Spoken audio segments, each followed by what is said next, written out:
Judy, and thanks to all of you for being here. This is an event that we always look forward to because it's a very wonderful honor to be able to recognize Central Methodist alumni who have distinguished themselves even beyond day-to-day living. We think Central alums distinguish themselves every day, but certain of us certainly merit special recognition. As I've said to many people, I think that our alums exemplify the mission of Central Methodist University. First of all, we say that we prepare students to make a difference in the world. And all of you, especially our honorees this evening, have every day you make a difference in the world, in the way that you live your lives, in the way that you do your work, in the way that you represent the spirit of Central. And so it's always a joy to be among alumni. I, as a non-alumna of Central, I take great sustenance in knowing of the kinds of things that our alumni are involved in all the time. And I do recall the very first alumni event that we attended, probably it was the fall of 1995, I imagine, shortly after arriving here. And my husband commented at the end of it that a Central Methodist alumni event is a spiritual experience. And it really is. To be in your midst, Central Methodist is just fundamentally a wonderful, good place. And the people who are associated with Central Methodist University are wonderful, good people, making that difference in the world in whatever way your work and your passion and your mission in life call you. And so it has been, again, my honor to be among you for 18 years, to learn from you, to take inspiration from you, and this evening to honor a certain select number of you. So it's a pleasure to be here. Thank you so much for your attendance, and mostly thank you for what you do on behalf of Central every day as you make a difference in the world. Now recognize alumni whose accomplishments merit recognition by the Alumni Association and the university. Each person will be introduced by a member of the Alumni Board. We will first do the Young Alumni Award, which was established in 1988, which honors alumni who have demonstrated high personal achievement within 15 years of their Central Methodist University graduation. Our 1997 graduate of Central and 2009 Young Alumni Award recipient, Jessica Quinn, will introduce the recipient of the 2013 Young Alumni Award. Take this opportunity also to thank Dr. Inman. I didn't get a chance to do that last night.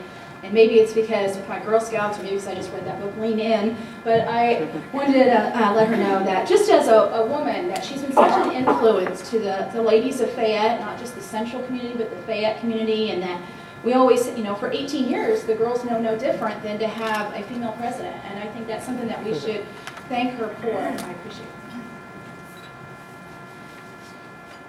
I have the privilege of introducing Dr. Thomas. I have known Tom since our days here at Central Methodist. At that time, he was a member of Alpha Phi Gamma, or the Mokers, a varsity soccer player, including all conference defense his freshman year. He was an APO, SGA, a biology and chemistry TA and tutor, and Tom accomplished all this while being on the dean's list every year. Tom and his wife Leslie reside in Columbia. They have a son named Ryan Jacob and are expecting another child in June. Tom graduated from Central Methodist in 2001 with a Bachelor's of Science in Biology and a minor in Mathematics. Through the partnership with Central and the Kansas City University of Medicine and Bioscience College of Osteopathic Medicine with Central, Tom was able to matriculate a year early due to his high GPA and ACT score and attend medical school. He graduated from there in 2005. While there, he was awarded their Internal Medicine Award for Excellence and Commitment to the field of internal medicine. He was awarded their Young Alumnus Physician of the Year this past year. Tom is employed by Harry S. Truman Memorial Veterans Hospital in the Internal Medicine Department of Primary Care. He is also a core faculty member for the Internal Medicine Residency Program at the University of Missouri School of Medicine and serves as a mentor for first and second year medical students and has served on the Medical School Admissions Committee. He is also the Assistant Program Director for Internal Medicine Residency Program and received the Advanced Physical Diagnosis Instructor of the Year from the University of Missouri School of Medicine in 2008-09 calendar year. I want to highlight his volunteer record. When Tom and I were at Central, the tagline was, "The College That Cares." I feel that Central has helped instill this virtue in its students. It made us the alumni that care. Tom highlights this with the best of us. He volunteers his time with the Missouri Association of Osteopathic Physicians and Surgeons. He has served on their Board of Trustees and is currently their Boone County Chapter President. He has received their District Leadership Award and their President's Award. He also serves on the University of Missouri School of Medicine Department of Internal Medicine's Education Council. His commitment to veterans is something I want to take an opportunity to share with you. It is this commitment that I find the one I share the most when I'm asked, what does Tom do? He serves on the Operation Iraqi Freedom, Operation Enduring Freedom multidisciplinary team at Harry S. Truman VA. He is an adjunct faculty member with the Post-Traumatic Stress Disorder Traumatic Brain Injury Postdoctoral Fellowship. And he serves on the Central Missouri Honor Flight Board of Directors and serves as their medical director. He has received certifications of appreciation and gratitude from the American Legion, the AMVETS, Veterans of Foreign Wars, and the Disabled American Veterans for his service to veterans. He was honored in the Missouri House of Representatives and the USA Congressional Record for volunteerism with the Central Missouri Honor Flight, and he received the Hearts and Hands Award from the VA Hospital for recognition of outstanding leadership and professionalism and pride in service to America's veterans, above and beyond the call of duty. I had the opportunity to get in contact with a couple of his coworkers, and I'd like to thank my husband for helping with this. Jan Martin, a nurse at the VA, is his care coordinator, and she is the one who fields the call from Tom's patients. Jan states the following. She says that 99% of his patients love him, and the 1% who don't still respect him because he's hard on them. You have to be fast to work with Dr. Randall, and you have to know when to hold him. He treats the whole patient, and he knows them, their families.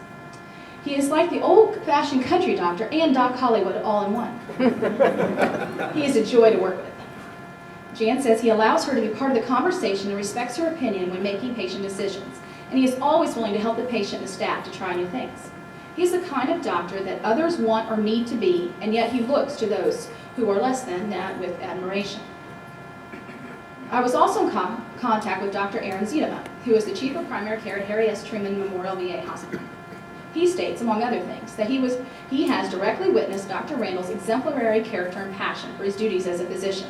He states that during the time he served as Dr. Randall's chief resident, it became apparent that Dr. Randall demonstrated an immense dedication and commitment to working towards being the absolute best physician he could be. Dr. Ziedema goes on to state that in his current role, he has had the opportunity to hear testimonials from many of his veteran patients. These testimonials have been unanimous in describing Dr. Randall as a compassionate and knowledgeable physician who is driven to provide the absolute best care for his patients. He has not only demonstrated this commitment to his patients, but he has also found the time to play an active role in working on the quality improvement committees and projects to improve the health care provided by Truman VA. Dr. Ziedema states, "It is a true honor to work with Dr. Randall."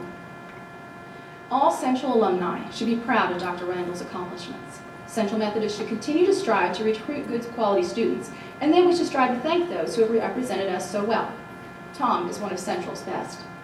Tom is even quoted as saying, "Kind of cool when my medical school's young alumni and CMU one in the same year. I value the CMU one more."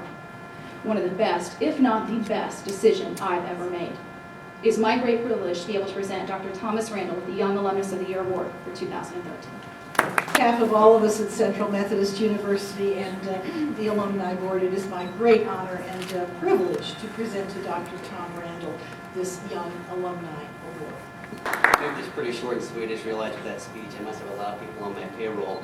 All that kind of stuff.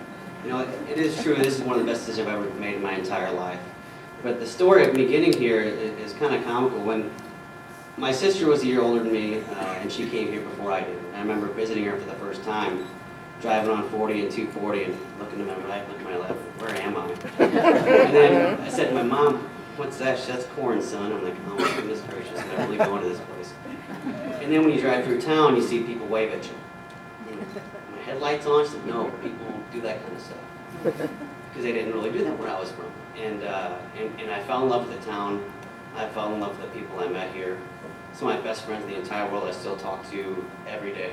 Central Methodist alumni. I can't count as many weddings that I've been in of my fraternity brothers or people that I've met here at Central. When I was coming here, it was called a character building college. That was what we called it, and that was the big slogan for the university. And I really didn't get it as much back then as I do now. And what Central gave me as far as a sense of altruism, giving me the ability to find the ability to do that, what the town has given me, you know, it makes me realize the most important things are your family and friends, and that's what I came away with Central from. The education, the family and friends, and the true character that it gave me. I love this school, and when you drive by and you walk through campus, you see all these beautiful buildings and you remember, then you come in here like, wow, I didn't have this back then. Our soccer field back there literally was next to a trailer park, and some of our other schools, when the ball got out of bounds, we had to go between the trailers to get the ball and bring it back. And now I see the beautiful stadium they have, and it's amazing what the students have now. And if I could do it all over again, I would come here, no questions asked. If my son says in 20 years down the road, I'm going to go to Central Methodist, I'll say, where do I sign you up for? Maybe paying your own student loans? Where do I sign you up for? Thank you very much, and thank you very much for saying that. Appreciate it.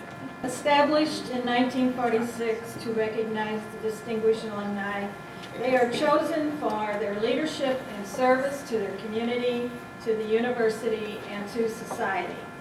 Our first recipient will be introduced by John Cherry. The song that you heard the band playing today was not the fight song that you heard when you were here. It was written by Andrew Glover, especially for the band, because the band hated the other one so bad. And Andy, we appreciate you making that contribution. Let's give him a round of applause just for that. As you already know, I am here, in fact, to introduce Mr. Andrew Glover, who is currently the Executive Vice President of C.L. Barnhouse, an international publisher of educational materials for instrumental music used around the world. My first version of this was 45 minutes long. And my wife, in her gentle, characteristic way, said, "It's too darn long." So I'm going to give you the Cliff Notes version now, and you're going to get to know Mr. Andrew Glover very well, very quickly. Andrew has composed and arranged over 200 musical compositions for concert bands, 70 of which are published. If you have a child involved in instrumental music in this country and many others, you can bet they've played one of Andy's tunes. Andrew performed professionally with the Detroit Concert Band. He performed on 10 LP records. By the way, they're round and have a hole in them. And also performed on the soundtrack for the award-winning documentary, The Indomitable Teddy Roosevelt. Andy is nationally recognized historian of bands, circus bands, and circus music. He lectures regularly at the Windjammer conventions held each year in Sarasota, Florida, and is also their featured guest conductor. He also owns an old-time, now listen, an old-time circus parade wagon. You don't know anybody else that owns one. And it appears each year with a band recruited by Andy in the hugely popular Fair St. Louis Parade. Now, for people my age, that was a veiled prophet parade, but that's no longer correct. I conducted phone interviews with members of both the Detroit Concert Band and Windjammer's organization, and all enthusiastically and eagerly testified to Andrew's enormous contributions. After college, Mr. Glover taught instrumental music in the public and private schools of the St. Louis area. After receiving slave wages as a teacher, I see you all crying. He accepted a position in the private sector as a data specialist and educational director, and later marketing and developmental manager for an international trade association serving the financial industry. Now, listen close. During the next decade, he traveled to some 35 states conducting seminars and making presentations and giving addresses at many notable events, including a presentation at the Federal Reserve in Washington, D.C. Now, I've been thinking about that, and I think if we had Mary Ann Inman, who's obviously been able to balance a budget, and sent Andy and Mary Ann together, that we might be able to help the federal government. In 1996, Mr. Glover was invited to become the editorial and production manager of C.L. Barnhouse Company. He received a series of promotions. He most recently was promoted to executive vice president. He is primarily responsible for overseeing new music production, concert band editorial matters, copyright licensing issues, and the company's music archive, which is quite extensive. He also derives great enjoyment from driving the forklift up and down the rows of a 25,000 square foot warehouse and occasionally trying to pop a wheelie. We all need to be entertained. Let me read a quote from Marvin Manning, a CMU graduate and Andy's friend and associate from back in the good old days. Through the past 30 years, Andy has been a great friend to music education on all levels. Andy's transcriptions, editorial work, and original band selections pay tribute to the sound of the classic concert band that is such an integral part of the Central Methodist tradition. I can personally attest to his generosity in sharing new pieces with Missouri's bands and Central band directors. Thank you, Marvin, for that contribution. In the preparation of this introduction, it became obvious to me that Andrew Glover was indeed born to become a major part of the CMU Brotherhood of Band. Many of the members of this brotherhood, sisterhood, have distinguished positions in one or two or even three of the specialties open to us. It is rare to find a CMU graduate that has excelled in every one of these different areas. Let's take a look. Let's put him on the spot. So many of the Brotherhood of Band members are excellent band directors and music educators. Andy has excelled in this also. Quite frankly, only a number of the brothers developed into excellent featured soloists. Check that one off for Andy. Many have professional playing careers, but very few with a professional concert band. Been there, done that for Andrew Glover. Composing and arranging is a very special God-given talent. It requires unending hours of discipline for application. Yes, over 200 for Andrew Glover. Only a few of the brothers have become authors, nationally known clinicians, and guest conductors. Andrew Glover has all three covered. You may be able to count on one hand, well, maybe two hands, the brothers that have become successful businessmen or business people. Andy has been successful in two businesses. Andrew Glover is a quintessential member of the CMU Brotherhood of Band.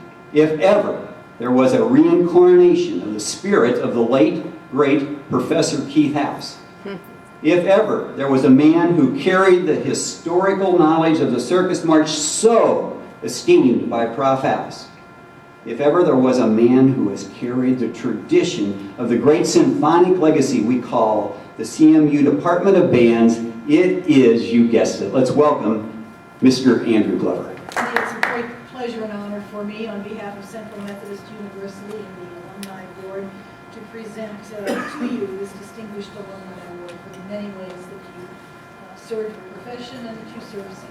Congratulations. Thank you, Dr. Inman, and thank you, John, for that very wonderful introduction. I have to confess it's a little embarrassing to hear somebody say so many nice things about you in front of a big room full of people. But we're all friends, and that helps quite a bit. But I'm obviously honored by this and humbled to stand here on this occasion. I'm very grateful to the university for this recognition, but in a much broader sense, for what the university gave to me during my years as a student here. 4 days from now marks the 30th anniversary of my graduation from Central. And while it seems impossible that 30 years have passed, it's even more incomprehensible for me to look back on all of the wonderful things that have happened in those 30 years and to realize that most of them are unimaginable had I gone anywhere else to college. I'm a band guy. One of my heroes, a composer named Carl King, who is well known to all of you, whether or not you realize it, once said, "It's been a wonderful thing being a band man. I'm glad I wasn't anything else." I know exactly how he felt. We band people are measured, at least in part, by our genealogy, where we are from and who taught us. Often we are asked who our high school or college band directors were, and it's not lost on me that both my high school band director, Ed Carson, and my college band director, Keith House, were previous recipients of this very same award, so it has a very special resonance to me. As a fanatical band enthusiast back in high school, I first heard the Central Methodist College, as it was then known, concert band, in the spring of 1977 at the Florissant Civic Center. After hearing their first selection, Honey Boys on Parade March, I knew I had to play in that band. And from that moment on, I gave no thought whatsoever to the idea of attending any other college. I didn't know what I was going to major in. I didn't know how I was going to pay tuition. And had I been able to leave high school at that moment, I would have come to Fayette to play in the amazing CMC band. I fell in love with the band at that concert, and it's a love affair that continues to this day. Whatever successes and achievements have come my way in the past 30 years are due in no small part to the very happy fact that I was the beneficiary of wonderful teaching, both in the public schools of Webster Groves, Missouri, and also here at Central. I think every day about 3 gentlemen in particular from my years at Central who were very special to me. 2 of them are no longer with us, but one very happily is. Professor Ron Anson was the instructor of low brass and director of the jazz ensembles during my time here at Central. He was a brilliant musician and a wonderful teacher.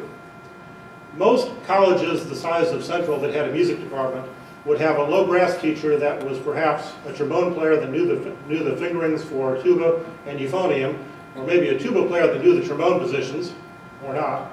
But Professor Anson was an accomplished artist on all 3 low brass instruments. His jazz ensembles were wonderful, and he was a great classroom teacher as well. I came into his studio as a very undisciplined, sloppy, but enthusiastic euphonium player with some very raw talent, and through his wonderful teaching, he turned me into a fine euphonium player, good enough to land a professional playing gig after my junior year as an undergrad. He wore many musical hats, and they all fit him very well. Professor Keith House is well known to almost all of you as the legendary director of bands here for nearly a quarter of a century. What I learned about music and life from Prof. House in 4 years of college is truly staggering. My relationship with Prof was rather non-traditional. As we both loved bands and band music, we would spend hours together outside of the classroom, often at the Erie before band, drinking that terrible Erie coffee, and discussing various band-related topics. We would argue about whether Herbert Clark or Leonard Smith was the greater cornet soloist, the way that kids on a Bronx street corner might argue over whether Willie Mays or Mickey Mantle was the better center fielder. His love of all things band was just tremendously infectious, and it fostered my musical interests immensely. Of course, his most amazing quality, and the man had many, was his outstanding ability to take young musicians of all varied skill levels and to get them to wildly overachieve time and time again. It was just something about the man that made us all want to do our absolute best. Dr. Ronald Schroyer is also well known to you as the Dean Emeritus of the Swinney Conservatory, and I am delighted that Doc is here this evening. It's ironic and somewhat curious to me that during Doc's very long and wonderful career here, he taught almost every class and conducted almost every ensemble in the conservatory, but in my 4 years here, I think I only had 3 classes with him. My academic record in those classes speaks for itself, and for reasons of personal dignity, I will not go into that here. It wasn't good. But the volume of what I learned from Dr. Schroyer is immense, and what's even more amazing is that I continue to learn from the man to this day. My instruction from Doc was also quite largely informal. We'd be on the con steps or at the Erie, maybe before or after a concert or a recital, and we would discuss various points of musicianship or orchestration, which was a topic we debated almost endlessly. And I learned more about writing and arranging music from Dr. Schroyer while on the con steps or at the Erie than I could have ever learned from any orchestration class or textbook. So thank you for that. These three gentlemen, while starkly different in many ways, shared several very important qualities. They are clearly master teachers, brilliant musicians, passionate about their profession, and all three of them went clearly above and beyond when it came to Andy Glover, the sometimes troubled and misguided undergrad. There's that tired old saying about how it's a shame education is wasted on the young. And while I don't agree with that statement, I understand why it's repeated often. When I came here in the fall of 1979, I came with some talent, lots of enthusiasm, but precious little maturity. When I had some issues and difficulties, both academically and personally, all three of these gentlemen came swiftly to my rescue. They did not limit their job as music professor to the classroom. And when they saw that I needed guidance and counsel, and on several occasions a kick in the backside, they were there for me.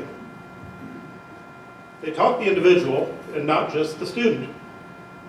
Back then, as I was struggling to pass my classes and graduate, I was grateful for their guidance and encouragement. But it has taken many years for me to truly appreciate how much these three men gave of themselves to foster my growth and maturity, both musical and personal. After I graduated, barely, and got on with my life, it was sadly disillusioning to discover that not all professors at all colleges were this same way. But they taught me the great importance of something that I believe almost everybody deserves, a second chance. So to those three great teachers and mentors, my other professors, classmates, and the university itself, I am indebted and thankful more than I could ever express. Being here tonight on this beautiful campus brings back that very wonderful, stark feeling of youth and anticipation, the kind one feels when there's a lifetime of great and exciting unknowns ahead. This feeling is the same as I remember experiencing 30 plus years ago on this wonderful campus, where I was privileged to play in the Central Methodist Concert Band, where I first met my beautiful fiancée, Sheila, and where the stage was set for a wonderful and happy lifetime of music. This will always be a very special place to me, and this very kind award you have presented to me will be a wonderful reminder of my 4 very happy and fortunate years as a bandsman at this oh so special of places. Thank you from the bottom of my very grateful heart. Next is Jim Steele, who is the past editor of the Fayette newspaper and the past president of the Alumni Association, and he will introduce Terry Smith. Judy, thank you. That is the story of my life. Everything is past. But for me, it's a great personal privilege to join in honoring, as a distinguished alumnus, my friend and former classmate, Dr. Terry Smith, class of 1966. He's a well-known and very personable academician who since 1996 has served as the top academic officer and professor of political science at our nearby institution, Columbia College. And as I looked over his impressive resume, the only question that came to mind is, why have we waited so long to get him honored? Of course, this is not the first time that Terry's been recognized by his alma mater. As many of you know, on several occasions he has been called upon to present the annual Gaddis Lecture that's done just before homecoming. On one such occasion, back in 2008, I want to tell you about it. Terry spoke of issues in higher education, among other topics that he addressed that night. And he noted that he believes the private independent sector, that's us, is more effective than public institutions in producing well-rounded citizens with a strong liberal arts underpinning. He cited Central and Columbia College as two exemplars of such schools which produce students who can and do go on to become effective leaders in the 21st century. And you know, Terry himself exemplifies this kind of citizen. In addition to his current position and other information you can see listed in your program, we don't need to read that to you. Prior to 1996, he taught at Jefferson College in Hillsborough, south of St. Louis, in addition to Western Maryland College, and also at the University of Central Arkansas. Later, he served as Dean of Students and ultimately Dean of the Residential Life Program, what we now know as Truman State University, while also, of course, teaching political science. This was from 1975 to 1993. Now, before coming to Columbia College, he was Vice President for Academic Affairs at Peru State College in Nebraska. That was from 93 to 96. And I think he renewed some working memories with Kent Post, who was also on the staff there at that time. At any rate, I think it would be safe to say that Central played a very major role in preparing Dr. Smith for all these myriad accomplishments. You know, shortly after he graduated a long time ago, he wrote then President Ralph L. Woodward, whose son is here tonight, about his experiences at Central. Even though Terry, as a student on occasion, had protested some of the actions of the administration, and he noted that in retrospect. A lot of that going on in the 60s. But he did note in retrospect Dr. Woodward's style of administration, and he later determined, after maturing a few years, that that was the only way to direct the college. He went on to suggest that while students may be displeased or may not even like the administrator at a particular time, they later come to respect and hold the person in high regard, particularly since, of course, undergraduates often are lacking in maturity. Now, Terry went on to state that Woodward's kindly but firm style of administration was his role model, and added, quote, "I think I'll make CMC proud of me one day." And so he has. Now, even during his student days, I recall that Terry demonstrated a degree of maturity and level-headedness that was far beyond the typical student. In addition to graduating cum laude with a political science major, he was listed among those in Who's Who among American colleges and universities. And plus, he was part of the General Honors Program here, and he was on the Phi Gamma Mu Honorary, that was a social science honorary fraternity, and ODK, the leadership fraternity. He also played the concert band and served as drum major of the marching band. That wasn't enough. He was sports director of KMOE Radio. That was something dear to my heart. He also served as a resident assistant, the treasurer of Phi Gamma, and was a member of Scribblers and Scrawlers. He also served in his senior year as president of Phi Mu Alpha Symphonia. Now, there was an aspect of Terry's life at Central in those days that I don't think is listed on his resume. As a member of Alpha Phi Gamma, better known as the Vokers, they had a practice indigenous to them at that time of borrowing, I guess that would be the politest term you could use. Is that right, Braxton? A hand car, actually it was a motorized hand car from the Katy Yard down in Franklin. Now, of course, the railroads are all gone, but you know it came through here. So one night, they did that from time to time. It wasn't something that just happened once or twice. And a warm spring evening, about this time of the year, several of them went down to the guards at Franklin and borrowed the hand car, and they came up the tracks and having a great time, about 1 or 2 in the morning, you understand, and they came right through Fayette, right about where CNR is now, got a little further up and said, well, it's time to go back down. Well, they headed back down the tracks, and so happened Sheriff Delbert Wells was cruising into town. I don't know where he'd been. He said, hell, they don't have a hand car out this time of the night. So he calls her, no, we don't have that, you know, they work during the day. So they summoned the highway patrol, who came up from somewhere in Boonville and parked at the Esquill Crossing, which is not too far north of New Franklin, with its lights on and a spotlight. And here comes the boys, put, put, put, put. And, well, make a long story short, they jumped, thinking that the train was coming in the opposite direction. And one freshman stayed on board and stopped the train. The other 3 were injured, and they spent a little time, I think, in Dean T's office, not to mention the magistrate court of Vera Funk. I have interrogated Terry about that, and he does admit that he had been on similar trips, but not on that particular evening. I'll let you expand on that if you care to do so. Well, anyway, currently, he and his wife, of course, his wife Jane, also a 1966 graduate, and all the families here, it's great. They live in Columbia. They have 4 adult children and 4 grandchildren. Well, Terry, you indeed have brought honor to your alma mater, and you've rightly earned the recognition as a distinguished alumnus of Central Methodist University. And I now call on President Inman to make the formal presentation.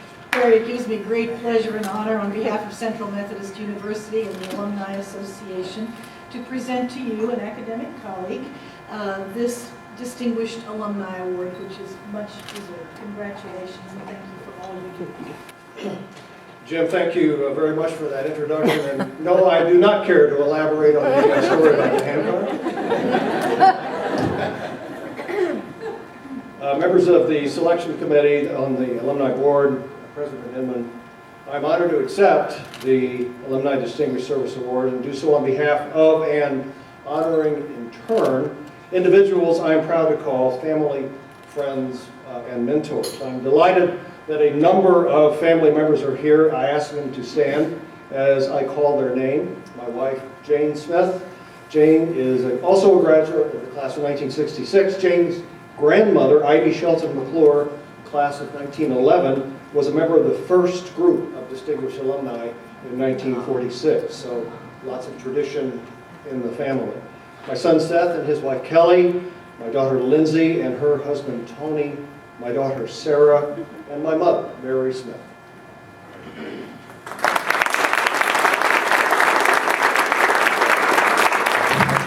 My son Michael lives in New York and is currently in Central America with his family, otherwise he would be here too. And James and my 6 grandchildren are a bit young for the occasion. Also present here tonight are many friends and colleagues and fraternity brothers. President Inman, to whom I extend best wishes for a wonderful retirement, and thank you for taking such good care of our college. Bruce, Jim, Tad, Braxton, Jack, Jerry, Carolyn, Judy, Janet, Paul, Kemps, Keith, friends, fraternity brothers, thank you all for being here. Like so many of my generation, my central journey began with E.E. Rich. I was at a college night at my high school in my junior year, increasingly frustrated with my inability to identify a college that made sense to me. I had some time to kill waiting for my ride, so I stopped by the room where E.E. Rich was talking about CMC. And within 10 minutes, I knew this was where I was going to school. My parents, Mary and Bruce Smith, Bruce is deceased, enthusiastically supported my choice and sacrificed so that my sister and I could go to the colleges of our choice. Thanks, Mom and Dad. And thanks, Holly, my sister, for being a loyal and loving and supportive sister then and now. I wasn't the easiest brother to put up with. When I arrived in the fall of 1962, I knew only one thing. I was going to be successful. I didn't know what the definition of success was, but that was what I was going to be. During my first week, I left Holt Dining Hall after dinner, heard bursting forth from Lynn Memorial Tower a roisterous rendition of Hail's Sinfonia. I had never heard anything like that before, and I knew I wanted to be a part of it. I was invited to join Phi Mu Alpha, and it, along with playing in the bands, set me on a journey of love of good music that continues to this day. My music days at Central had shocking lows and glorious highs. I was playing second clarinet at the concert in April 1964, at which Prof. Tom Birch, longtime conductor of the CMU bands, died of a heart attack. I was drum major of the marching band in November 1964 under Ken and Nancy Seward that did the legendary March in the Mud at the halftime of a professional football game in St. Louis that was shown on national TV. We had fabulous liberal arts experiences at Central. It was a special time. The end of an era of innocence. We explored the great thinkers and the great thoughts and the great works in a non-political environment. We argued juvenile points in class that surely caused our faculty to roll their eyes. We critiqued each other's shallow writing in our literary society. We were growing and exploring in a safe space. Only a few years later, everything became, and remains, political. It was not an improvement. The two most important people during my wonderful 4 years at Central were the woman who became my wife and the professor who became my mentor. I met Mary Jane McClure at the beginning of our sophomore years. In a fairly short time, even in our relative youth and immaturity, we realized that we had not met people like us before. We have been good for each other for 50 years. Thank you again, MJ. Dr. Harold Sanu also arrived at the beginning of my sophomore year. I had never had a meaningful interaction with an Asian person before. And here I was taking 2 classes a semester with him and being advised by him. He did 3 things for me. He showed me the virtue of infinite patience because I was often frustrating to him in my stubbornness and immaturity. The only person who showed more patience with me than Dr. Sanu was Dean T, who knew I was thinking about getting into trouble before I knew. Dr. Sanu made me think about history and ideas in non-Western ways, a vital liberal arts experience. And he was the primary force behind my finally defining success. He said, rather matter-of-factly one day, that I should get a PhD in political science and be a college teacher. My life pivoted on that moment. He helped me get into Michigan State. I became a college professor, and the rest is history. Dr. Sanu, I wish you were here tonight to accept my gratitude, and I know you are here in spirit. It takes a village, as they say, to make a liberal education. For me, that village is here and elsewhere across the globe. You have touched me in ways small and large. I don't know about the distinguished part of the award, but I have tried to fulfill the service part by being in higher education for more than 50 years, actually without a break since my freshman year at Central, by promoting the liberal arts everywhere and all the time, and by loving college students in their thousands. It has been a wonderful journey that began here, and the journey continues. Yeah. I just want you to know you're fired.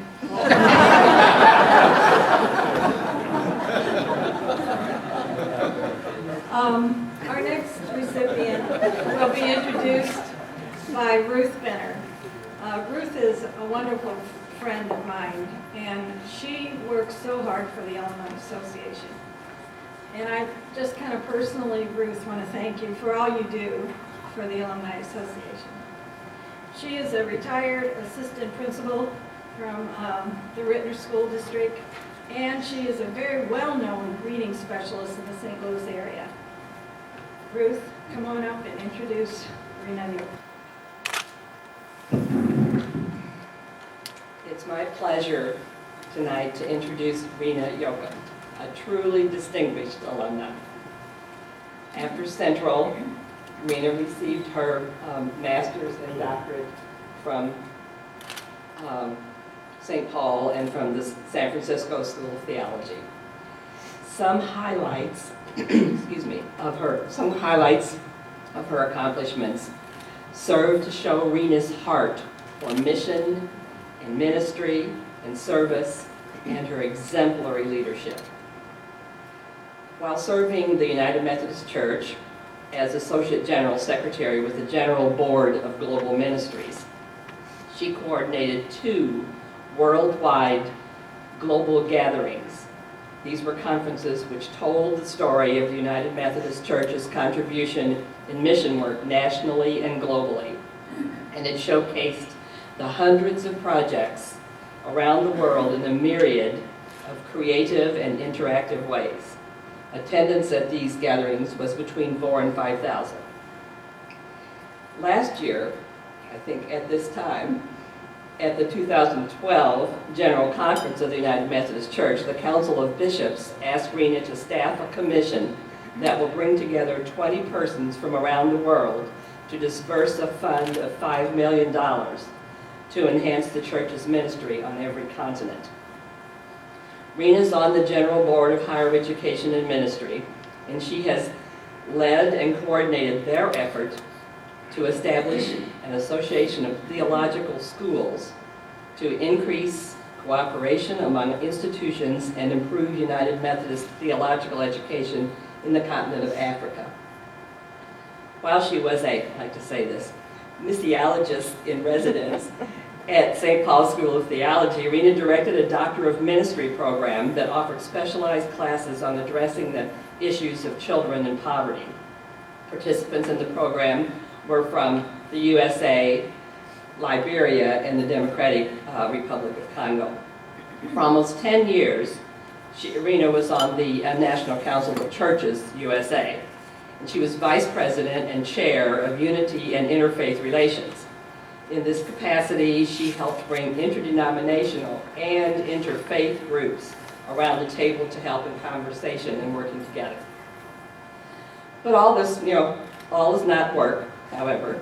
During this time, when she was serving with the Council of Churches, Pope John Paul II made his first visit to the U.S. So as Vice President of the National Council of Churches, Rena was invited to meet the Pope. But doing so would mean missing the Kansas State Fair, which Larry and the kids, Brian and Joy, participated every year with their horses.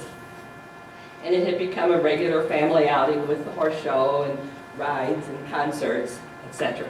So Rena decided maybe they needed a family council to help make this important decision. So they gathered around the table, and 10-year-old Ryan began the conversation with, "So what's the big deal with the Pope?" I'll let Rena tell you how that was resolved. While free to ask questions and express their opinions, Rena's family has been quite supportive of her career. Rena is a devoted wife, mother, grandmother, and sister. Those who work with and know Rena find her to be calm, level-headed, assured, unflappable. Rena was unflappable when she led 1,000 unaccompanied children at a UN displacement camp in singing Frere Jacques during the Rwanda-Burundi uprisings. She was there as a first respondent to carry the stories and needs of the displaced people, but she was working with these children. She remained unflappable in Kinshasa, in the Democratic Republic of Congo, where her group was taken by their Congo hosts to a special place for a picnic on the river. And when she asked if the caged monkeys and other animals were part of a zoo, her host said, "No, the animals are the menu." So she settled for bottled water. Rena was again unflappable when she had a heart attack on an airplane and had to be carried off on a stretcher into the hospital. So through all these and countless other crises, Rena remained unflappable. However, last summer with Larry and her friends Jack and Sharon, Rena was being pulled behind a boat in an inflated rubber tube thing, and the unflappable Rena became very flappable, I'm told. Sharon Ruby, who is a longtime classmate, colleague, and friend, says Rena is an educator at heart. Excellent education, lay and theological, both obtaining and promoting, have been hallmarks of her ministry and career. For the first 25 years of her ministry, Rena served in Christian education positions within the Kansas-Missouri area. Sharon says she has no doubt that Rena's leadership and influence in that region promoted the excellent reputation of CMU from which she had graduated. Sharon goes on, "In everything I have known Rena to be involved and give leadership, she offers informed and knowledgeable contributions, a thoughtful, articulate, and grace-filled presence, and a faithful, influential witness to the gospel of love and transformation." Those are the words of Sharon. On a personal note, Rena and I have been friends since our days here at college. My first date with my husband was to go to the show in Boonville with Larry and Rena. Our families have shared the joys of weddings, children, grandchildren, anniversaries, New Year's Eves, vacations, etc. over the past 50 years. In all this time, I have found Rena to be a good friend and a person of great character. So I give you Dr. Rena Rickman-Jochen, CMC class of 1965. Rena, from all of us at Central Methodist University and the Alumni Board, we are honored to be able to present to you this Distinguished Alumni Award, and we thank you for your ministry and your fine work making a difference in the world. Congratulations. Judy Rethwich said that we might say a word about what we learned at Central that helped us in our work. As I began to ponder that question, I remembered the poem, "All I Ever Really Needed to Know, I Learned in Kindergarten." Now, what bothers me about that poem is I never went to kindergarten. Our family attended Cedar Creek, a one-room country school in Newton County, Missouri. But while there, we learned the things that the rest of you learned in kindergarten. I do want to introduce my family who's here with me tonight. My husband, Larry.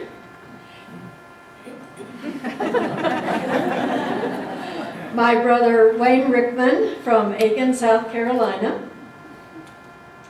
My brother, Bill Rickman from Osawatomie, Kansas, and his wife, my sister-in-law, Kay.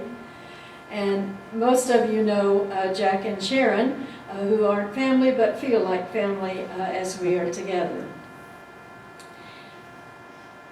The words that I want to reflect on from that poem by Robert Fulghum is not the ones you usually hear, but the very last part of that poem, because I think it describes what I learned at Central. Live a balanced life, learn some and think some, and when you go out in the world, watch out for traffic and hold hands and stick together. Now please remember that we were at Central in the early 60s. The girls still had 10 p.m. curfews. The boys could only come into the dorm on Wednesdays and Sundays. We had chapel every Tuesday and assembly every Thursday. I recall one assembly when we had a presentation from leaders of the Southern Christian Leadership Conference, that at the time, new movement by Martin Luther King Jr. and Joseph Lowery. Some of us were students here at Central when we learned that John F. Kennedy had been assassinated. We learned that the world was changing, and we were being changed by that world. So back to some of those Fulghum phrases. Learn some and think some. More than anything, that phrase typifies my reflections about my education at Central Methodist. I appreciated all of my professors, but truly some more than others. Meredith Eller taught the required Bible class. Now, I knew Bible. I'd been raised in the church. And yet Dr. Eller gave me a context in which to place that knowledge. I learned about the Israelite history and the types of literature in the Bible and the tie between Scripture and belief. And just as Dr. Eller gave us a context for the Scripture, Gil Fleer gave us application. Whether it was the life and teaching of Jesus or the life and journeys of Paul, Prof. Fleer taught us that these were not stories once upon a time in a faraway land, but they were guidance for our everyday lives. And Prof. Fleer lived that out as our sponsor in many of our student life organizations. When I went to seminary and when I co-authored and co-taught a class called Journeys Through the Scripture, I was ever grateful for what I had learned from Dr. Eller and Prof. Fleer. And then there was Elizabeth Cutler. She was a psychology professor, and she had some new ways of teaching. I mean, for instance, if she gave a test and the majority of the students missed a particular question, she just threw it out. She said, I must not have taught that. And she also said, she had this policy that if anything had happened in our lives and we hadn't read or prepared a particular assignment, we could come to her before class and tell her about it, and she wouldn't call on us that day. But if we didn't tell her, and she called on us and we weren't prepared, we could expect a public interrogation and lecture. One of Dr. Cutler's favorite teachings was to say, if there is no Jew in the room, I am the Jew. Or if there is no black in the room, I am the black. Or you could fill in that blank with any number of classification of people. What that said was that if there was no one in the room to challenge a prejudice or defend a minority perspective, it was our responsibility to do so. And that was a way of training us to see the world through someone else's eyes. And I believe that has been one of the most invaluable lessons for me. Some examples of that. Ruthie mentioned that I had been the vice president of the National Council of Churches of Christ, and during those days were the Reagan and Gorbachev summit. Some of you are old enough here, I can tell by the color of your hair. I remember those days. And we on the council tried to think, now what could we do to help solidify those peace summits? And what we decided to do is what Christians have done for centuries, and that is pray together. And so we invited Christians from the then Soviet Union to join us, and we had a mutual prayer vigil at each one of the summit meetings of President Reagan and Gorbachev. At one of those sessions, one of the young Orthodox priests approached me through a translator and asked if he could ask me a personal question. I wondered what personal it would be, but when I agreed, he said, is it possible, really possible, to be a Christian in a capitalist culture? And I thought about how many times I had heard the reverse. Is it possible, really possible, to be a Christian in a communist society? Or Ruthie also referred to the doctoral program in children in poverty. And I was teaching students from Africa in that program, and I had to learn vicariously to understand the vast impact of the poverty in those nations. And I had to think through what it must be like, the societal impact of children who are forced to serve and kill rebel soldiers, and then grow up without the skills or training in an education. How would they build hope in such a world? I believe there is a reason that Jesus Christ is called the hope of the world. It was in this college, now university, that gave me the opportunity to think, to learn, and to try out my leadership skills, which would prepare me for this venture called living. The last two lines of that poem, when you go out into the world, watch out for traffic, and hold hands and stick together. Now, if you're thinking kindergarten, it probably brings to mind school crossing guards and teachers telling kindergartners to get a partner, hold hands, and don't get lost from each other. But since I never went to kindergarten, that isn't what it means for me. What it says to me is that when you go out into the world, watch out for the world. It's happening all around you. You know, in London, they have a wonderful underground rail system. And when the train pulls into a station, there is a small space between the train and the platform. And so every time the subway doors open, you hear this electronic message, mind the gap. Mind the gap. Pay attention to what is missing. What are the gaps, and how might we change them? I've had the opportunity to be with people in many countries, and I want to say to you tonight, we are blessed to live in a nation where we have freedom of speech and freedom of religion, and where we have access to health care. I have witnessed the ravages of war in refugee camps. I have witnessed girls in prison, young girls, who have sold their bodies or stolen food because they didn't know how else to survive. And I've talked with people who have been disowned by their families or imprisoned by their governments simply for their profession of faith. Currently, my work is with the United Methodist Theological Schools around the world. We discuss how we can train and equip ministers to share God's Word with and beyond the gathered congregation. And then together we talk about how, for the love of all God's children, we might change this world and make it a better place. Finally, the very last phrase, hold hands and stick together. This is not a solo mission. The friends I made here at Central have been friends for a lifetime. First and foremost on that list is my husband, Larry. And we're not yet to 50, we're only at 47, Terry. But I can tell you that I could not ask for a more loving and supportive husband.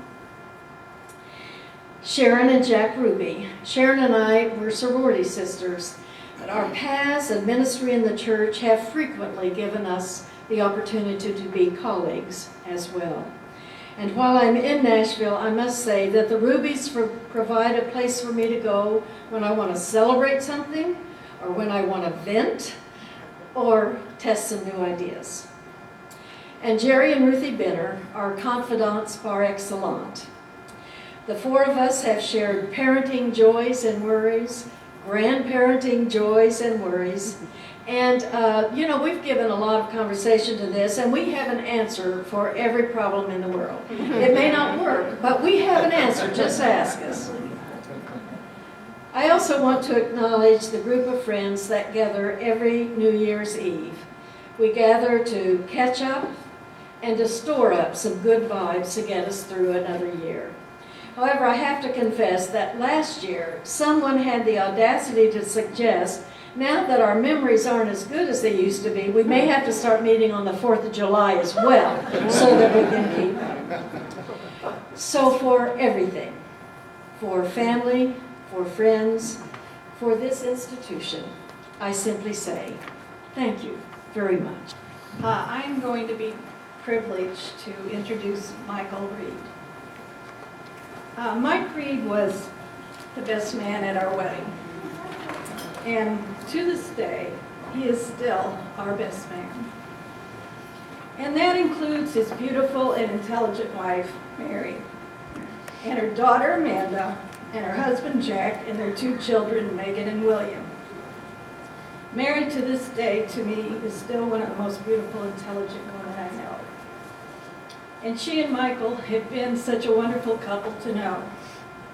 But nothing brightens my life more than seeing my daughter Christine and their daughter Amanda together with our grandchildren to see how much fun they're having together.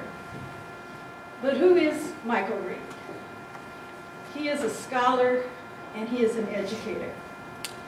And he has devoted his life to becoming a national prominent healthcare specialist with expertise in public health and healthcare education.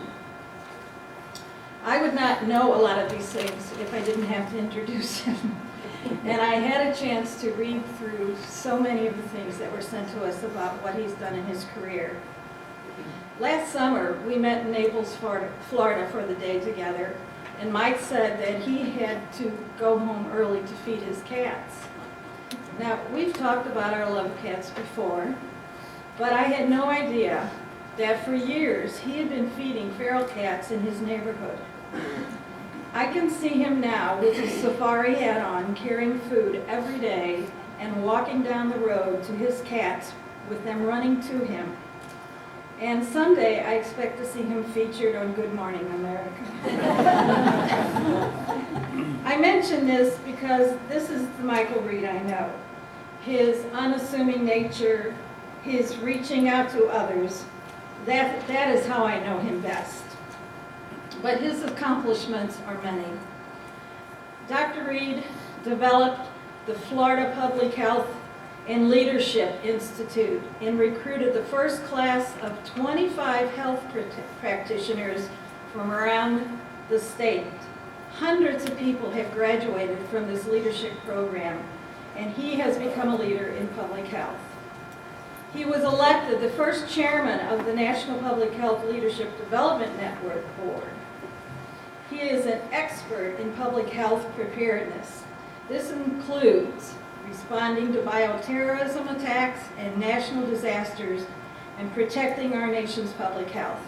And I don't know about you, but if we get attacked by bioterrorism, I'm going to Florida. He is a good person to know. He graduated from CMU in 1962. He earned his PhD in political science and also earned an MBA. His early career he taught at the University of Maine, and his career concluded at the University of South Florida. He is an emeritus professor from the Department of Environmental and Occupational Health. This kind of blew my mind. He has an extensive record of 125 academic peer-reviewed publications. Can you imagine writing 125 publications? And he has embraced technology and distant education, and it infused that in all of his work. And this also, I think, is quite an accomplishment. He has brought more than $18 million in grants to his profession. In 2007, he received the Meritorious Service Award from the Florida Public Health Association. To sum up, Mike, and I have to include Mary, they are there for you, but they do it so easily that you're surrounded by them and they comfort you. They have been there for many years for us, and I hope that all of you are lucky enough to know and to love them. Michael. Michael, on behalf of Central Methodist University and the Alumni Board, it is my honor and pleasure to present to you this distinguished Alumni Award for your humanitarian academic excellence. Congratulations. I only got about 4 minutes because the cats are waiting. So I'll have to speak very quickly. I'm surprised that you brought that up. There's a lot of stories about those cats, but if I end up on the Today Show or some other show, it's because I've been arrested. It's against the law to do this in my little city. And so we have these imagining moments of, you'll never take me alive. Come and get me, copper.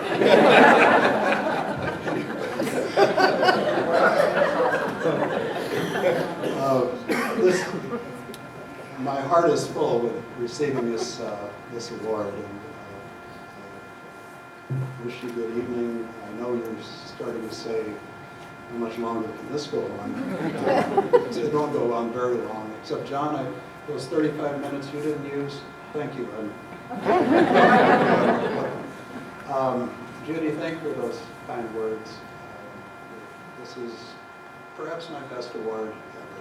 I'm so touched by it. I thought perhaps before tonight, I might have been alone among the mokers. In some of the thoughts I had at last year's moment, I thought, oh, these wonderful people, all these things. And so this passage came to mind from Psalm 25, one of the verses. Remember not the sins of my youth, nor my transgressions. According to thy mercy, remember thou me for thy goodness' sake, O Lord. And the Lord has remembered me for his goodness' sake.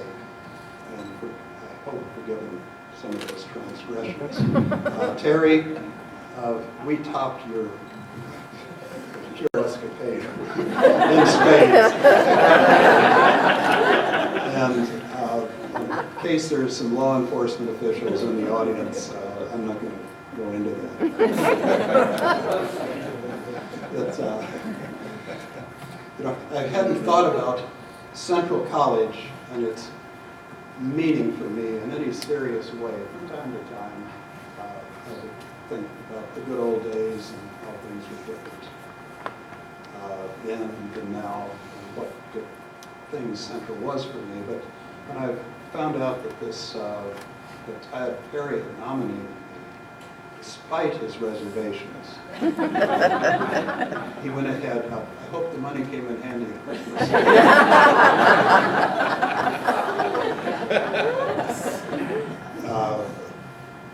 I had to think seriously, what about Central? I had to focus my thoughts because I would be standing here and have to try to say something coherent. And when I thought about Central, I thought about alma mater. Alma mater, Central, my alma mater. And I thought, what does that mean? Well, I'm sure most of you, all of you know, alma is nourishing, the nourishing mother, my alma mater. And I thought how many ways I was nourished. And some of this will be similar to what some of you fine people who came before me said. So bear with me though. And by the way, Judy, whoever's here next up, I think when you're thinking about the old Distinguished Alumni Award, you might let the old one go first, because who knows if they'll be there when the last one. So let's not,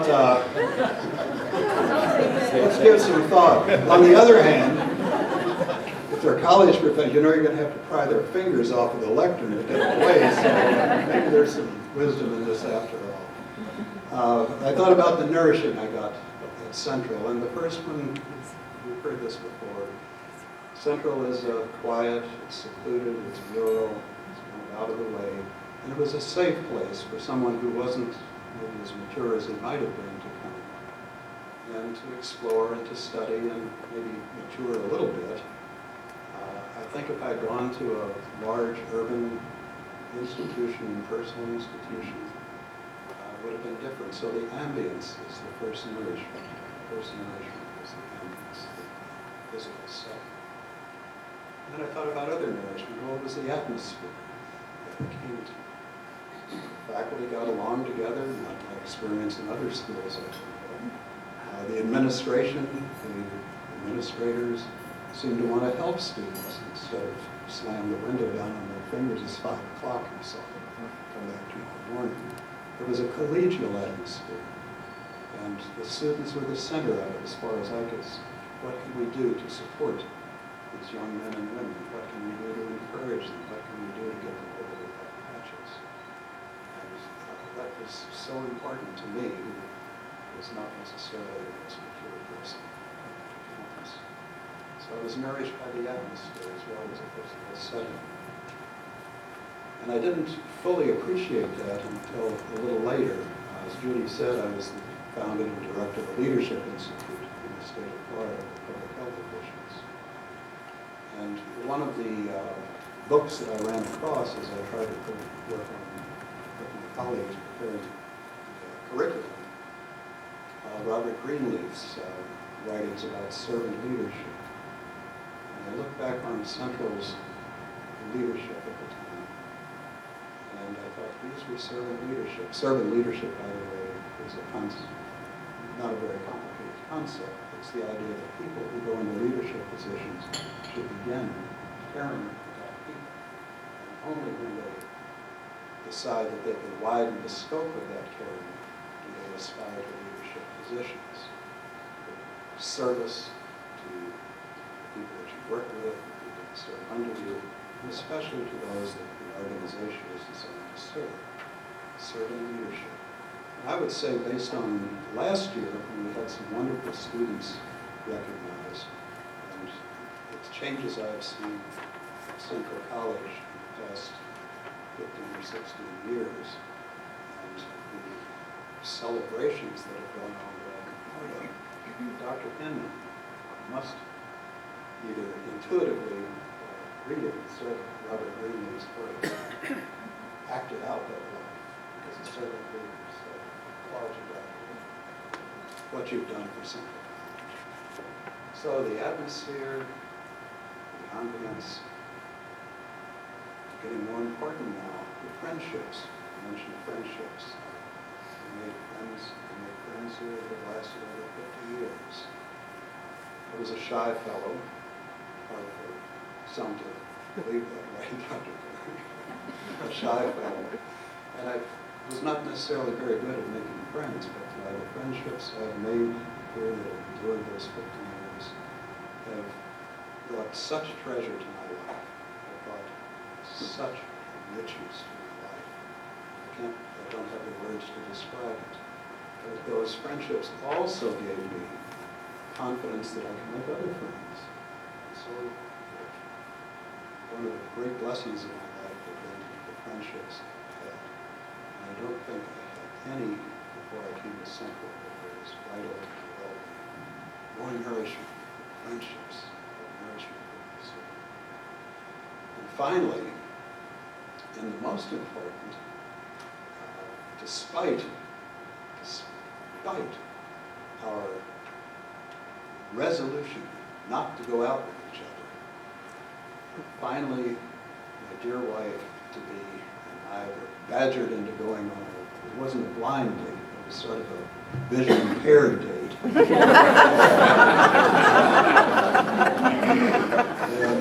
And we said, well, go into much of it, but we said, all right, we go out with each other, will you just drop this, let it go? Okay, yeah, okay. Well, that was the beginning of the love of my life. And Mary, as Judy said, Mary is here. She's been my pole star, my son,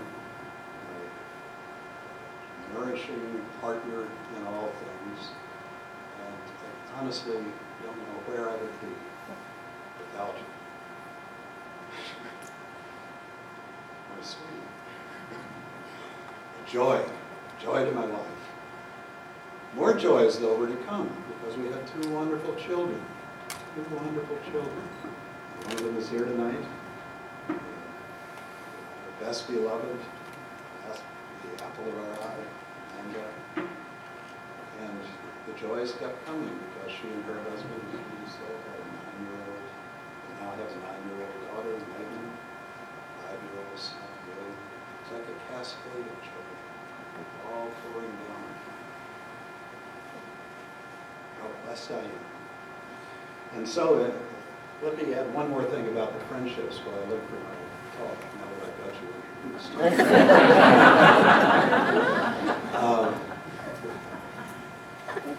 One of the things I do with you, our dear friends, the Benners and the Bandys, the Rethridges, all the people who have come to their house, and I left anybody out. Oh, the Perrys, of course. We tend to stay up late and enjoy each other's company. And I thought last night, since it was about 2 o'clock, 3 o'clock Tampa time, it was late. I thought maybe they're going shooting for something like the Extinguished. But I made it this far. And so I want to close with some words, most of which you're familiar with, but I've made some emendations that I think are important. With mingled thoughts of distant days that were not severed, strong in thy faith, my hope and heart I pledge to thee, Central to thee, my own. Central has made such a difference in my life. I'm grateful for every moment of it. I'm blessed. Thank you. For the first time since 2009, Central is bestowing the University Service Award. Dr. Inman will now introduce the award and the 24th recipient. As Judy indicated, this is not something we necessarily do every year, and so it's a very special occasion when we do make the University Service Award. This award was established in 1988 to recognize a person's exceptional service to Central Methodist University. By design, it is conveyed only occasionally and only upon persons whose service to Central is truly extensive and extraordinary. Tonight it is my pleasure to recognize a special alumna of the university who serves beautifully and gracefully. Since graduating from Central in 1955, Dee Woodward has served Central in many ways. She has hosted events and special guests, judged homecoming parade entries, and rallied her class for reunions. Formerly, she served as a member of the Alumni Board for 12 years and is now on the advisory committee to the Alumni Board. She is also a docent for the Ashby Hodge Gallery of American Art. Central now has class agents for each class from 1948 to the present. Dee led that initiative and was responsible for engaging most of these class agents. Informally, Dee attends lectures, plays, concerts, and other events on campus, supporting faculty and students in so doing. But she is a person who does not allow anyone to be a stranger. Consequently, she makes people feel welcomed, thereby demonstrating that Central is truly hospitable. Dee is a community person.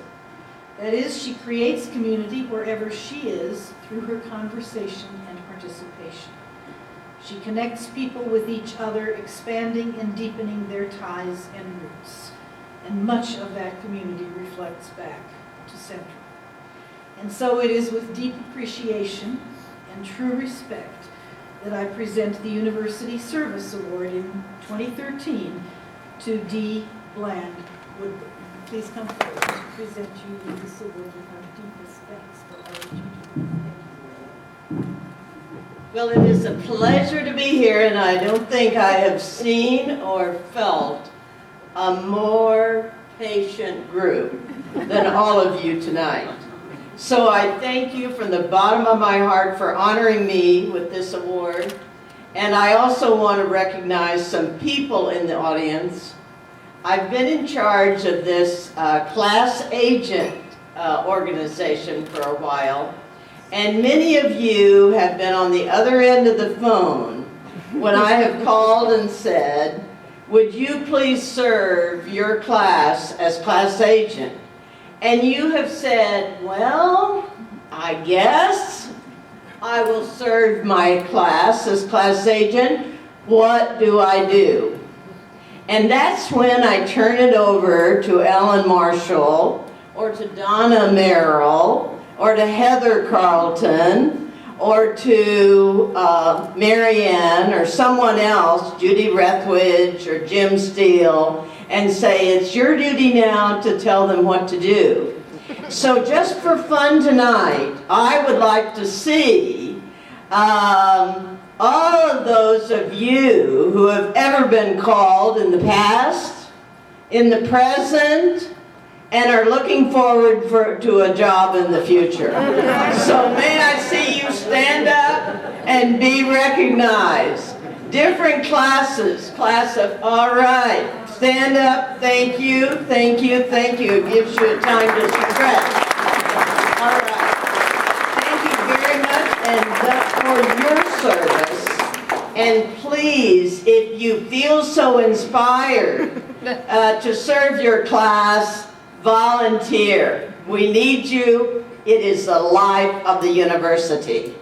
Every university needs class agents to keep track of everybody, find out where you are, what jobs you're performing, what service you're doing, when you're getting married, when you're getting remarried, when you are being whatever is happening in your life, make sure we know about it, or make sure I know about it. Now, I brought along some people tonight with me that I would like to thank because I could not be of service to this university from 1955 until now without their help. And the first one, and please stand up when your name is called and stay standing. The first one, the name you may recognize. It's Dr. Ralph Lee Woodward, Jr. from Fayette, Missouri. You may have a reputation in this room. Thank you, Lee. Then I have a daughter who has come all the way from Colorado to be here tonight. That's Karen, our daughter Karen from Aurora, Colorado. Thank you, Karen. She's given me some notes to tell you about, and if time permits, I will. We have another daughter from Springfield, Missouri. Gina is here. You probably already know Gina. She works the room really well. And many of you already know who she is, I'm sure. Then we've brought our sister and brother with us from Longwood, Florida. That's Margaret Woodward Drake Smith and her husband John. Will you stand, please?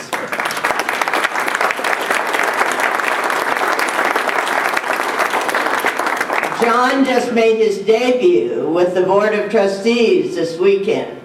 At long, long last. He's been asked a lot of times, but finally he consented to service.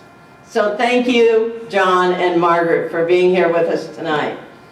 Also, we would like to tell you and ask Barbara and the Reverend Dr. Russell Geen from Columbia, Missouri, an inspiration to all of us. Would you please stand?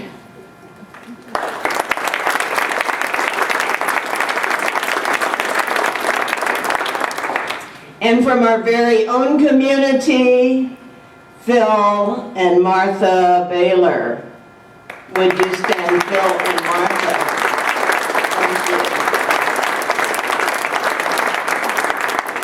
From Highway 5 and 240, we have Bill and Julia Lay. Would you stand for us, please? Bill and Julia.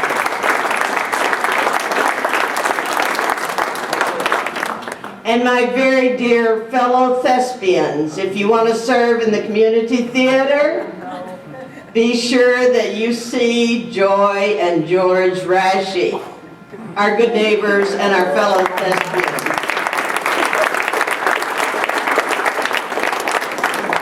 And to my inspiration as a librarian, a lifelong librarian, Becky Harbison and her husband, Mark.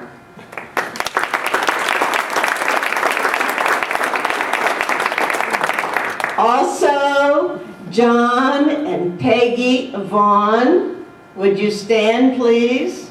Thank you for being here as a support system for me, and thanks to all of you. Just one more thing that I have here down as a note. I'm supposed to say to you tonight that life has been somewhat of a circle for me.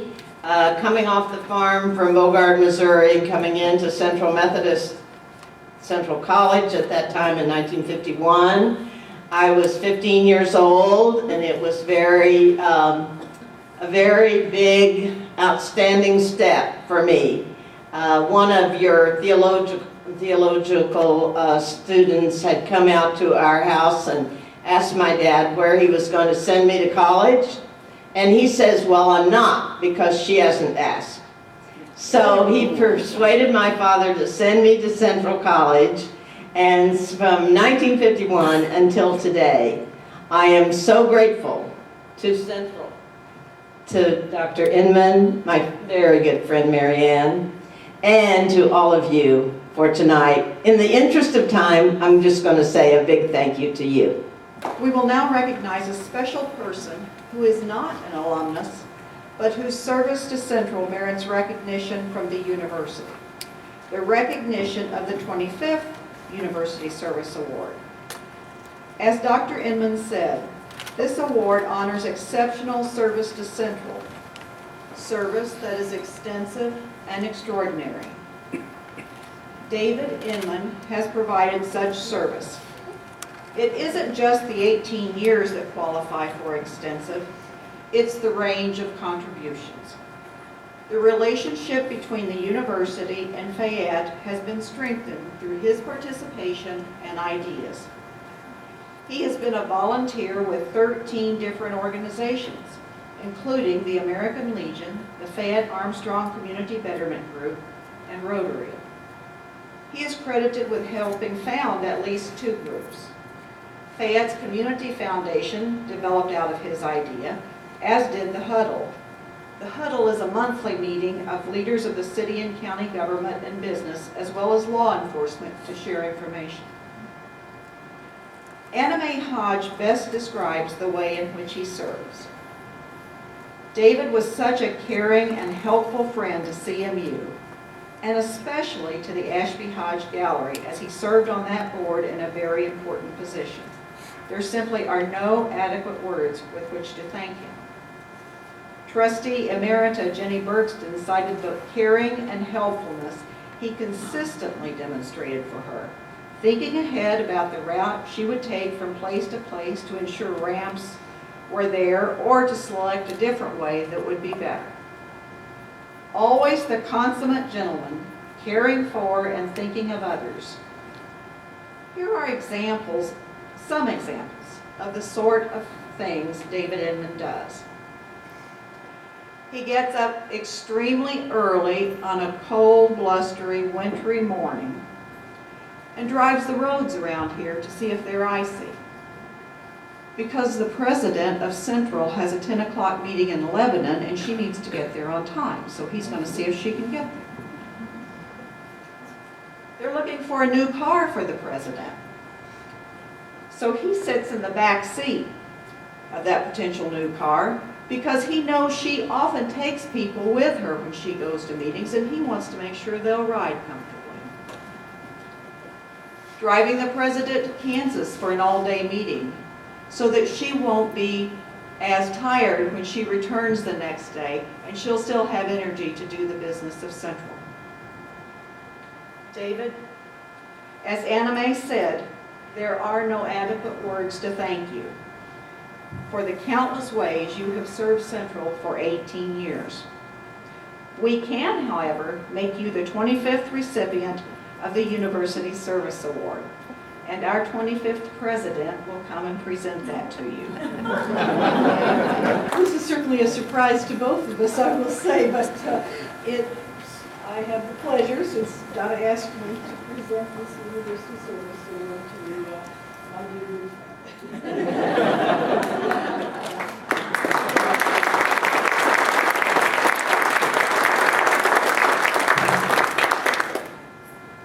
I am overwhelmed and grateful and really appreciate the consideration and thought. This has been a tremendous journey at Central Methodist University. I have met more fine people than I could ever imagine. And want them to repeat a little story I told this morning. It's about this group of people year after year. This is the highlight of my year, meeting the alumni of Central Methodist University.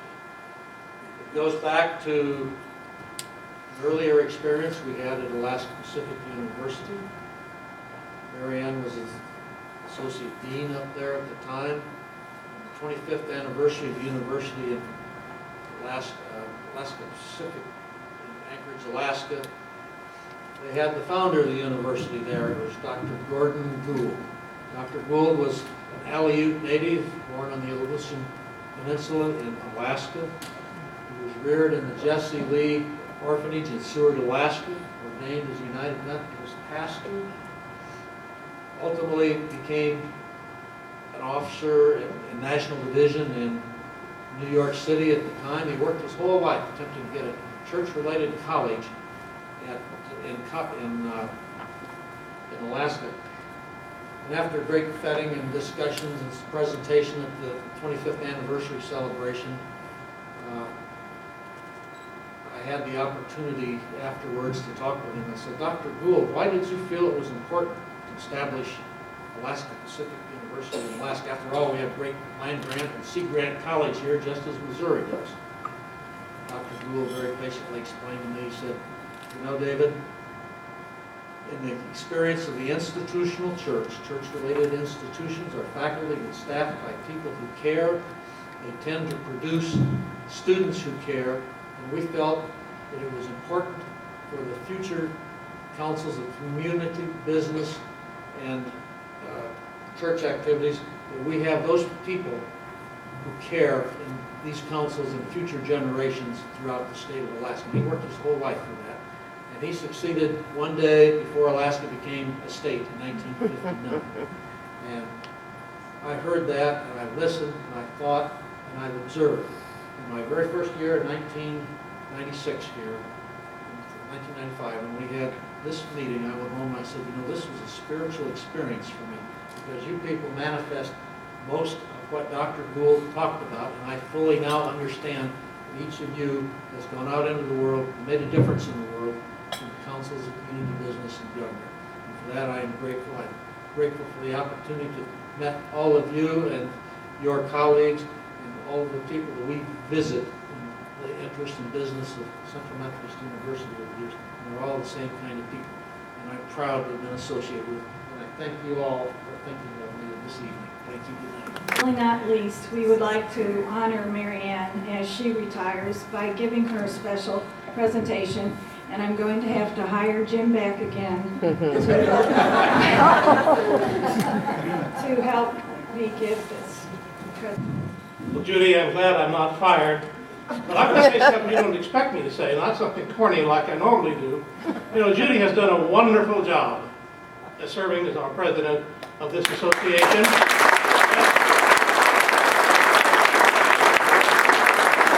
I'm delighted that we were able to revise, thanks to the approval of the trustees, our bylaws to permit her to serve a second two-year term, which she has just begun to do. And thank you so much for your leadership in so many ways. All right, here we go. Now, there's one thing I want to say personally to Mary Ann. You made some remarks this morning about how you first pulled into your driveway in 1995 and felt the spirit and the comradeship of this great institution. You were very heartfelt about that. And then you mentioned that you wondered what would be happening a couple weeks from now as you pulled out of the driveway for the last time. Now, I want to warn you, you have at the end of your driveway a mean, vicious, ordinary mailbox. And I hope your eyes are not too clouded up as you back out, because I was doing so several weeks ago. That mailbox jumped up and bit my little 46 Chevrolet right on the back tire and the back fender, and I had to have it fixed. However, I want you to know that the mailbox is solid. It did not suffer even as much as the dent. Seriously, Mary Ann, making official today what's been a reality for nearly 2 decades, your membership in the Central Methodist family of graduates and former students. Now, as you know, the Alumni Association has been around nearly as long as the institution itself, and currently our group represents about 15,000 former students in all 50 states and some 20 countries. Yet, in spite of this lineage, what we're about to do this evening may easily, we think, be a first in the history of the association. Now, of course, these last 2 days have been a whirlwind of remembrance, emotions, well-deserved recognitions, as dozens of speakers last night and this afternoon and other times have enumerated an almost unbelievable list of accomplishments which have happened during your time at the helm of Central Methodist University. I'll not attempt to even summarize what's been said, but I do think it is appropriate at this moment to lift up your commitment and your support of CMU's alumni, the alumni in general and the Alumni Association in particular. In the 12 years that I've had the privilege of being associated with the board, I cannot recall a single meeting which you have missed. Always you've been willing to stop by at our meetings, provide board members with an overview of recent developments and things going on at the university. On dozens of other occasions, you've traveled off campus to lend your presence to alumni functions around Missouri and beyond. Moreover, several years ago, as the association began to increase the scope and outreach of our programs, you gave us your active support and your encouragement. When first we began to explore the vision of a CMU living history display in the lower floor of this building, you encouraged, supported, and provided us valuable suggestions as this project moved eventually to fruition. On a personal note, I deeply appreciated a delightful friendship with you and David and Miles, and the fact that this friendship has endured even though on a few rare occasions in the past, the Fayette paper didn't report things exactly the way the PR office had sent them out. But now we prepare to transition to a new president, and so it's entirely appropriate that we take this occasion tonight to recognize and say thank you for the 18 years you've graced this institution as teacher, colleague, friend, cheerleader, above all as a model and guiding force for leadership and liberal arts education. So for these reasons and many, many more, the Alumni Association Board of Directors is proud to adopt you as one of our own, and with the presentation of this plaque, we name you, Mary Ann Inman, as an honorary alumna of Central Methodist University with all the rights and privileges thereunto appertaining. Godspeed is with you. I will treasure this always. I feel that Central will always be a part of who David and I are.